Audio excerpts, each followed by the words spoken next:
Hi, my name is Eric Krasno, and you're watching LifeMinute TV. Songwriter, producer, and two-time Grammy-winning guitarist Eric Krasno is best known as the founder of the jazz-funk outfits Soulive and Lettuce. He's worked with a diverse list of artists such as the Rolling Stones, John Mayer, and The Roots. But despite all his accomplishments, Krasno didn't feel like a fully formed artist until recently when he got married and had a son. His latest album, Always, is all about celebrating the permanence of family in a time when the world seems especially unstable. He stopped by the LifeMinute studios to tell us all about it. This is a Life Minute with Eric Krasno. In the beginning of the pandemic, when everything shut down, I had just moved to California a few months prior and gotten married, and my wife was pregnant. So there was a lot going on there. I was supposed to leave and go on tour for a few months and then be home when my son was born. But of course, all of that changed, and I had a recording studio behind my house there. So I just thought, okay, let me start creating, and I hadn't had time at home in forever. I've just been a touring musician my whole adult life.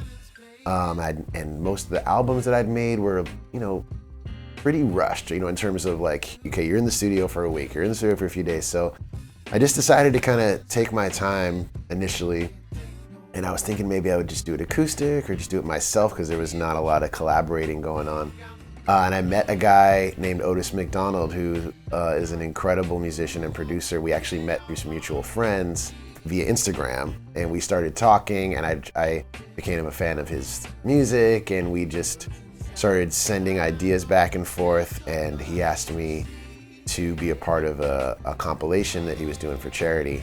And we did a song called The Man in Me. It's a Bob Dylan song, which was just something I'd been listening to, had been kind of resonating with me with like being a new dad. And so we made that one song, and we did it all via the internet. I basically played guitar and vocals, and I sent him the tracks, and he added drums and keys and all different instrumentation, background vocals, and that kind of set off, once I heard the song, what he did to those tracks, I was like, man, this is incredible. Let's do some original music. So we just started working. We did the song Silence next, and then kept going and made the whole record pretty much that way. And it was crazy because during that time, the technology was kind of advancing in real time. Like Zoom was brand new and then became this thing everyone was doing all the time. So we started utilizing that because he has a recording studio up in San Francisco, and I was in LA, but we would, and also we just kind of had this really interesting connection, not beyond music too, because he had just become a dad, or he had a 1-year-old son, and right when my wife was pregnant, and so we were talking about being a dad and birth, and then after my son was born, he had another son. So this is all spanning since the beginning of the pandemic. And we've just continued to work on music. We made Always, and we actually have kept recording even past that, and we have a lot of other music. And now he's actually touring with me in the band and playing bass in the band. And we created a band around this album, basically. It's called Eric Krasno and the Assembly. And so it's just, it was one of those things where the pandemic brought a lot of horrible things, but this was the big silver lining for me, was creating this record and creating this new band. There was this just feeling of gratitude for me. Being able to be home and be with my wife and new baby and stuff like that. I think I also just felt really fortunate because like a lot of people, well, especially in the music world, when things shut down, people stopped working, and a lot of my music friends came home, and like they're not used to just being alone, and I had this really amazing support system around me. So there was just this feeling of like gratitude and groundedness that I needed. I had been touring for so long, and I love doing that, and I still love doing it. I'm getting back out there now, but I'm thankful for that time. That special time is commemorated on the album cover with his wife, who was expecting at the time. I had to convince her that so she has a friend, Stephen Borash, who is a really great photographer, and he specializes in maternity photo shoots, which I, to be totally honest, didn't even know that was like a specialty thing. No disrespect to anyone that does that. I just had no idea.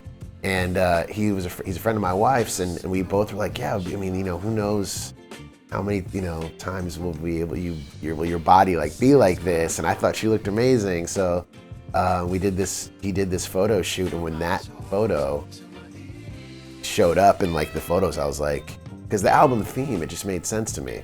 I was actually thankful that my label was like cool with it, because at first I was like, is it too, but I love it, and my wife was okay with it in the end, and yeah, it's great. And I love that we made vinyl, you know, records of it again, because, you know, you can hold it in your hand, and I miss that, you know, and I grew up listening to vinyl and reading the credits. And so anyway, we've done like yellow vinyl and blue vinyl, and yeah, I really like the cover. I'm biased, but and I also like that now. My son's 1.5 now, so when he sees it, you know, he points there, and I'm like, that's you.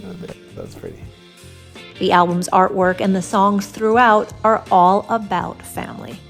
I think that that's the biggest theme. You know, there's a few of the songs were written previous that I kind of pulled out and wanted to redo, you know, that I always thought were good songs but weren't produced right.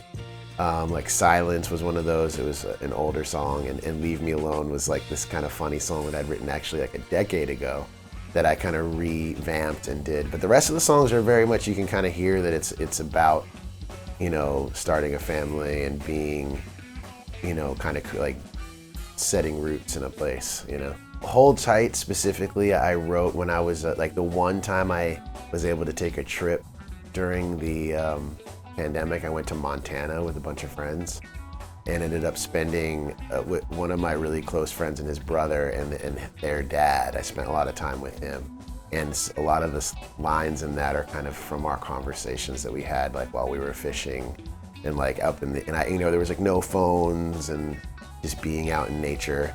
It's sad, but he unfortunately passed away a few months ago now, so it kind of like really hit home. I wrote that song just while I was really up there in the mountains and on the river in Montana. I had this little guitar, and so that song's really important to me because of that theme. For Krasno, it's always been about family. My grandfather was a musician. He actually was a surgeon as well, a heart surgeon that was always into music, and then later in life started performing and recording professionally.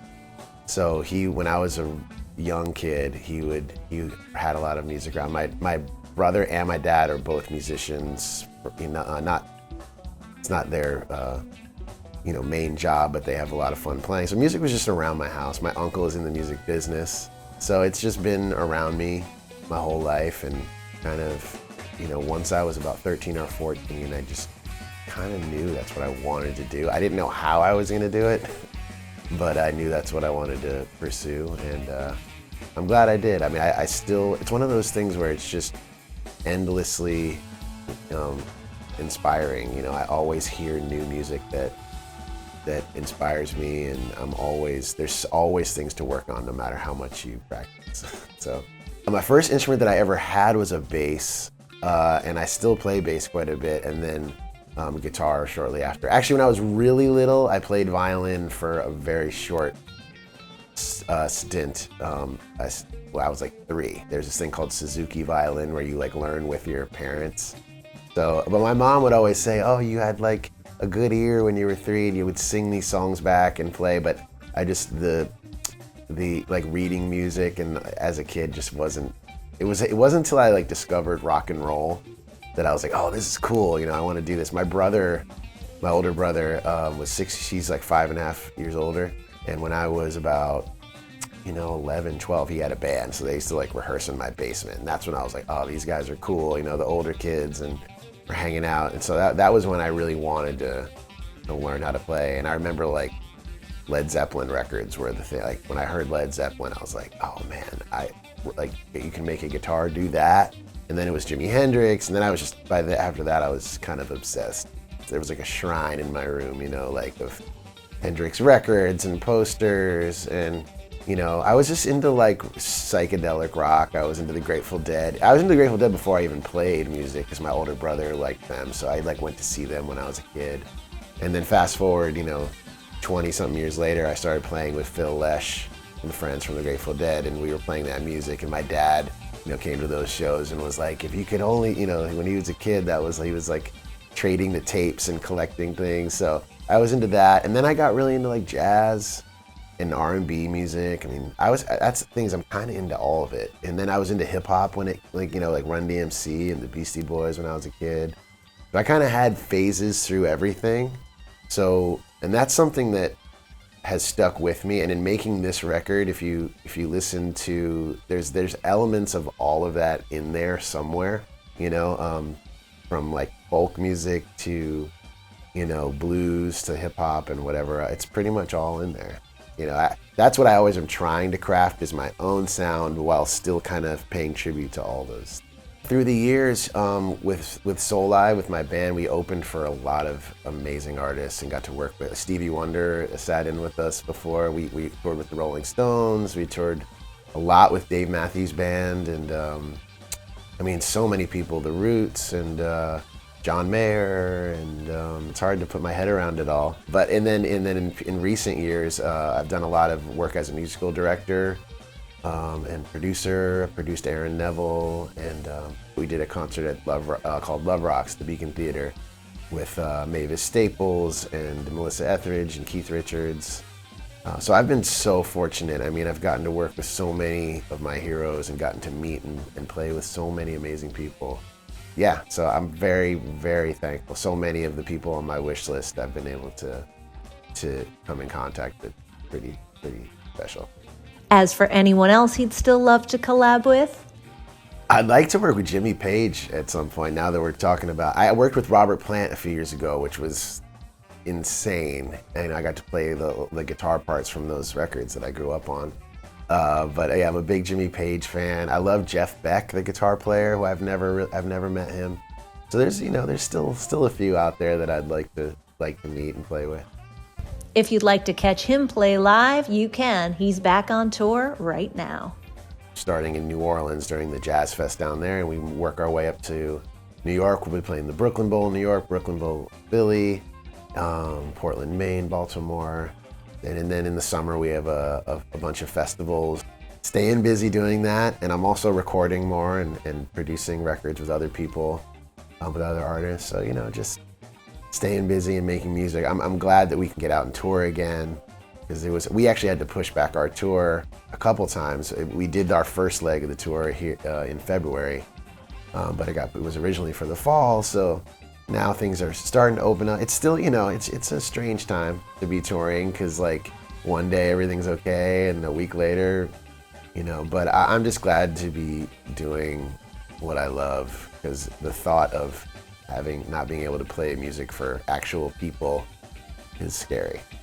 If you want to hear this interview again and more interviews with other music greats, don't forget to check out and subscribe to our podcast, LifeMinute TV, on iTunes and all streaming platforms.